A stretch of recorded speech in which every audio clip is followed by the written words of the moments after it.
अमरावती महानगरपालिकेत एक नव्या पर्वाची सुरुवात झाली आहे। शहराच्या चौथ्या महिला प्रशासक आणि आयुक्त म्हणून सौम्या शर्मा यांनी आपला पदभार स्वीकारला आहे आणि लगेचच माध्यमांशी संवाद साधला।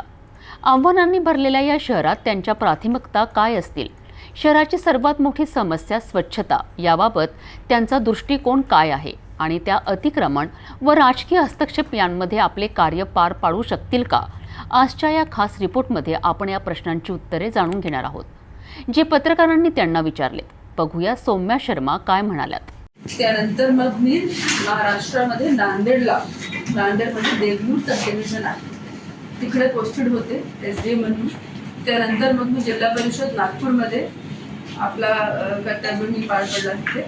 त्यानंतर मग आपला CO स्मार्ट सिटी नागपूर तिथे होते आणि आता मी अंबानगरी येथे माझं पोस्टिंग झाली।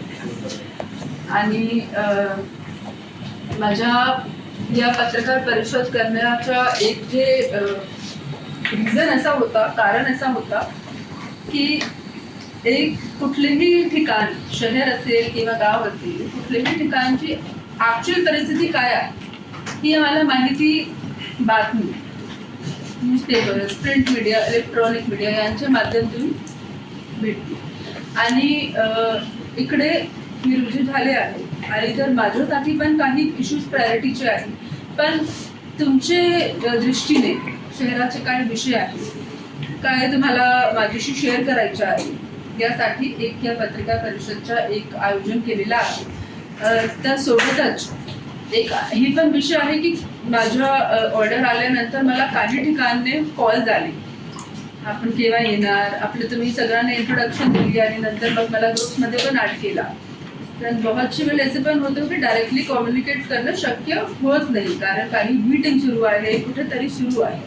तर एक या माध्यमातून सगळ्याशी एक संवाद आपण साधू शकते, जेणेकरून नंतर मग पण पुढच्या काळात काही विषय असेल, कुठलेही असेल, तर PROच्या माध्यमाने आमचा एक चांगला कोऑर्डिनेशन होऊ शकतं।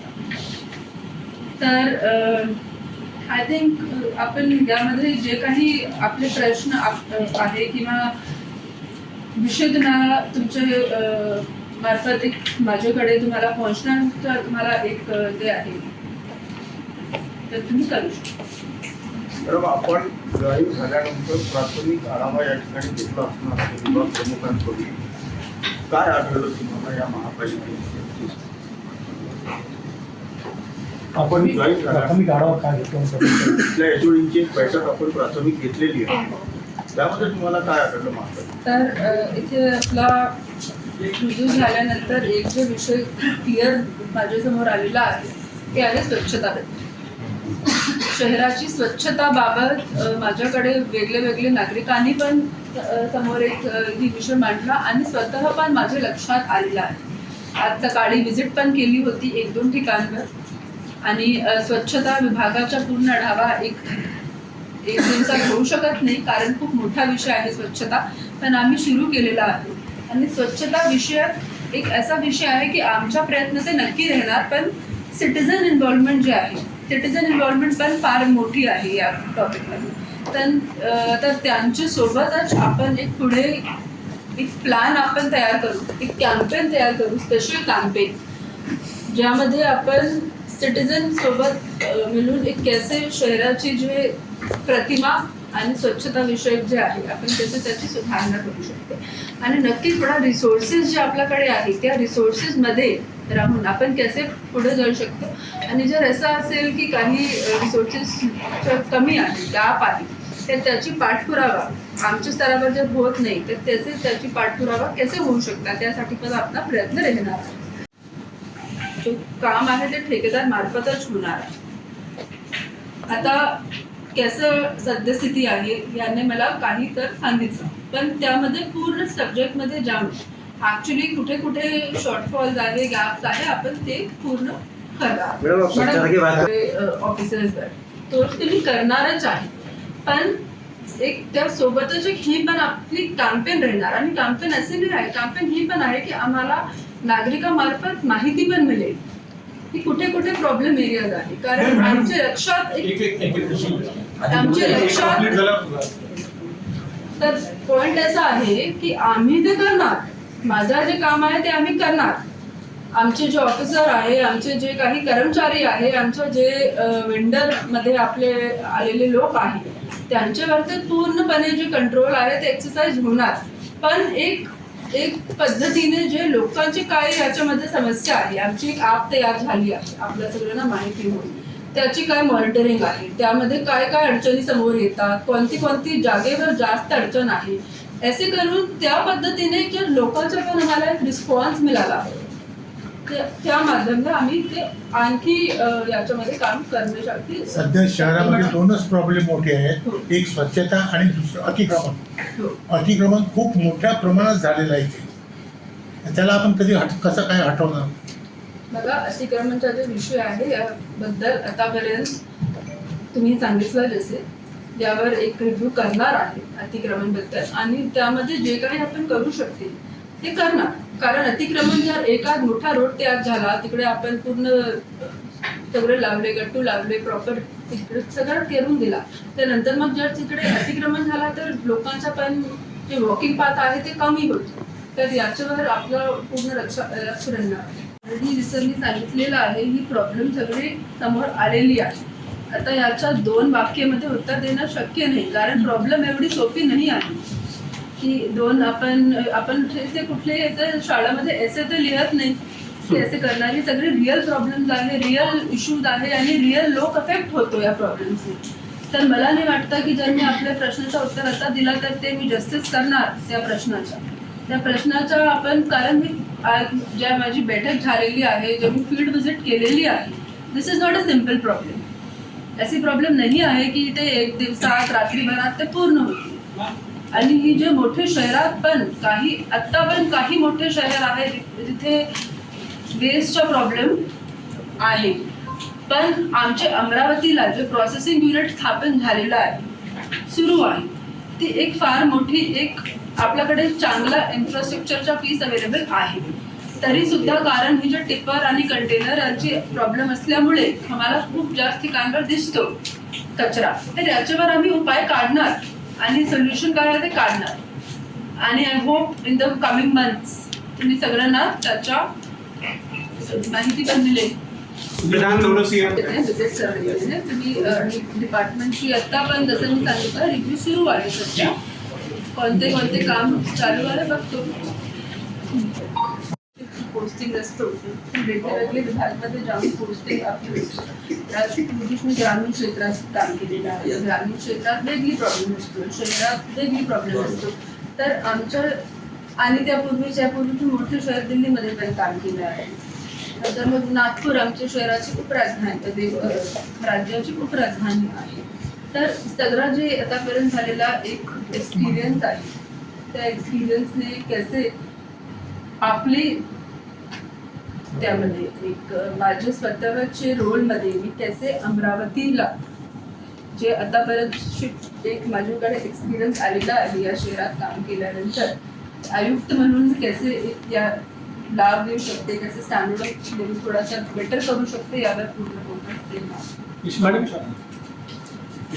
पण जास्त आहे इकडे. तर त्यांचे विकास संख्या ज्या जास्त दिसतात त्या प्रामुख्यानं उर्दू शाळांच्या आहेत. प्रामुख्यानं मराठी शाळांचा दर्जा किंवा इन्फ्रास्ट्रक्चर महत्वाचं जे आहे नक्की ते आपला एक पॉईंट राहणार, त्यावर पण आमचा फोकस राहणार. कारण आपल्याकडे 63 शाळे आहेत. मैडम अभी आप जस्ट आए हैं, 3-4 महीने के बाद में महानगरपालिका के चुनाव भी होने हैं, वार्ड परिसीमन, प्रभाग परिसीमन, वोटर लिस्ट, ये सारी जो चुनौतियाँ हैं. जनरली चुनाव के पहले किसी का ट्रांसफ़र नहीं होता, पर कलंदरे साहब ट्रांसफ़र हो गए. तो चुनाव को लेकर जो कामकाज है उनकी उन चुनौतियों को कैसे देखते हैं? चुनाव का जो काम है स्टेट इलेक्शन कमिशन आणि इलेक्शन कमिशनर मंडळाचे निर्देशांचे पूर्ण होणार. आणखी काही प्रश्न असेल किंवा अनेक ठिकाणी ऍक्शन घेणार काम करून पुस्तकात टाकलं आहे आणि मार्गदर्शन आपण झालेली काही कारवाई आहे आमची. जे सोर्सेस ऑफ रेव्हेन्यू आहे ते वाढ करण्यासाठी काय आपण करू शकतो त्यावर आमचा पूर्ण एक राहणार. मॅडम, प्रत्येक कर्मचाऱ्यांकडे वेगवेगळ्या विभागाचे चार्जेस आहेत. म्हणजे इथे मॅनपॉवर कमी आहे. मॅनपॉवर कमी असल्यामुळे अनेक असे अधिकारी आहेत की त्यांच्याकडे 3 ते 4 प्रभाग आहेत. आणि कंत्राटी कर्मचारी असे आहेत की ते अर्धा पगार पूर्ण वेळ काम करतात. म्हणून त्यांची काम करण्याची जी काही मानसिकता आहे त्या मानसिकतेमध्ये कुठेतरी फरक पडतो. त्याच्यासाठी मॅडम तुम्ही काय करणार? मॅडम, दैनिक साफसफाई व्यवस्थामध्ये सर्वात मोठा प्रॉब्लेम इथे हे आहे की राजकीय हस्तक्षेप मोठ्या प्रमाणात आहे आणि राजकीय जे नेते आहेत, जे जनप्रतिनिधी आहेत, त्यांच्याच कार्यकर्त्याकडे तो ठेका आहे आणि जे कंत्राटी कर्मचारी आहेत तो पण ठेका त्यांच्याचकडे आहे. त्याच्यामुळे साफसफाई ठेकेचे जे यशाय आहे ते पण त्यांचेच आहे, ठेका पण त्यांच्याच आहे. म्हणून आणि दुसरी सर्वात मोठा प्रॉब्लेम असा आहे की देशामध्ये, भारत देशामध्ये किंवा महाराष्ट्रामध्ये हा पहिला असा झोन निहाय साफसफाई ठेका आहे की त्या ठेक्यामध्ये तुमचा हे नाही आहे, मॅन पॉवर नाही आहे. तुम्ही जे पॉईंट म्हटला कंटेनर बाबत त्या पूर्ण आम्ही त्यावर काय करू शकतो ते काय. मैडम, अमरावती महानगरपालिका इस सवाल का जवाब ऐसा है कि हम अपनी तरफ से पूरी कोशिश करेंगे, साथ में मिलकर आगे बढ़ सकते हैं, शहर के लिए क्या कर सकते हैं, उस पर हमारा पूरा शहर तब सुधरेगा ना जब महानगरपालिका के कामकाज का पद्धती. बघा, प्रमाणपत्र जे आहे ते बेसिक सर्व्हिसेस आहे. हा, तर basic यामध्ये services. जर 3 महिना कुठे लागतो त्याचं आपण बघू, कारण ते 3 दिवसात एक आठवडा maximum 2 आठवडा जास्तीत जास्त, असं hardly. त्यावेळेस सगळे याची सर्व्हिसेस यांची एक ते आहे, टाइमलाईन आहे. Timeline, बरोबर. हा, त्याचा आपला प्रॉपर त्याचा रिव्ह्यू होणार आहे आणि आणि जे काही लोक एखाद्या एका ठिकाणीवर होत नाही त्यांच्यावर ऍक्शन पण घेणार. तशी रिक्वेस्ट आहे की ती परिषद सुरू असल्यामुळे तोच माझा विषय होता, जर मी नागरिकाबाबत सांगितलं सुरुवातीला की नागरिकांशी संवाद करण्याचा आजकाल टेक्नॉलॉजी ड्रिव्हन वर्ल्ड आहे. आपण पोहोचू शकता. आमच्या महानगरपालिकाचे जे पेजेस आहेत सोशल मीडियावर खूप ॲक्टिव्ह आहे, आमचे खूप फॉलोअर्स आहेत. तोच विषय होता की आम्ही कसे लोकल पॉप्युलेशनपर्यंत कसे पोहोचू शकते, त्यांना कसे इन्व्हॉल्व करू शकते, जेणेकरून ॲक्च्युअल विषय जे आहेत, जे समान नागरिकांचे विषय आहेत, जे समान नागरिकांचे जे विषय असतो ते आमच्या स्तरावर हल पण आपण करू शकतो. ते कसे आपण इझिली समाधान त्यांना देऊ शकतो यावर फोकस पूर्ण अमरावती महानगरपालिकेमध्ये आरक्षण भूखंडाचा मोठा घोटाळा आहे. म्हणजे इतक्या मोठ्या प्रमाणात की 2019 मध्ये सर्वसाधारण सभेने आणि महानगरपालिकेने एक प्रारूप विकास योजनेचा प्रस्ताव शासनाला पाठवलेला आहे. त्यामध्ये आपण कोणकोणते डीपी एक असा प्रयत्न राहणार आहे की जे काही मुद्दा माझ्यासमोर ऑफिसमध्ये आला सगळ्यांनी सांगितलंय, अनेक शाळा महाविद्यालय आणि हे बेसिक समस्या आहेत. या जोडल्याशिवाय आपण शहराची डेव्हलपमेंट करू शकणार नाही. शहरी पोलीस यांची पण आम्हाला मदत करते, त्यांच्यासोबत कोऑर्डिनेशन करून आम्ही याच्यावर कारवाई करतो. मैडम, लास्ट जिस तरह से शहर में फुटपाथ गायब है उसी तरह से शहर में पार्किंग भी गायब है. बहुत सारे व्यापारिक मॉल, बहुत सारे मार्केट ऐसे हैं पार्किंग के लिए जगह छोड़ी गई थी लेकिन पार्किंग छोड़ के वहाँ पर उसका कमर्शियल यूज हो रहा है. इसके खिलाफ भी कदम उठाएंगे मैडम? याच्यानंतर अनिल गुरु साहेब हा, ऍक्च्युली एक पॉईंट होता, रिझन होता, कारण होता या पत्रकार परिषद करण्याचा की आम्ही आपले पॉईंट्स, माझी अंडरस्टँडिंग ऑफ द सिटी, तुमचे काय इश्यूज आहे सगळ्यांना सांगितले.